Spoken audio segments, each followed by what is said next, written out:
أهلا. قلت أجي أسليك شوية، معايا حاجة هتنعنشك. أنا دلوقتي هوريك حاجة عمري ما وريتها لأي حد في الدنيا أبدا في حياتي.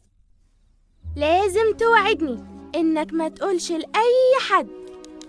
شاور لقلبك، اوعدني. كتاب مغامراتي.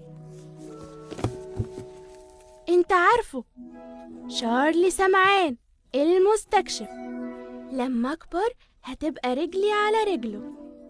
امريكا الجنوبية هي امريكا بس جنوبية. عايز تعرف هعيش فين؟ شلال الفردوس، الارض الضائعة. قطعت الصفحة دي من مجلد في المكتبة. هنقل النادي بتاعي بحاله واحطه جنب الشلال. مين يعرف هواجه ايه؟ ولما هوصل هناك بص، هملى كل ده بالمغامرات اللي مستنياني. هو بس المشكلة اني معرفش ازاي هوصل لشلال الفردوس.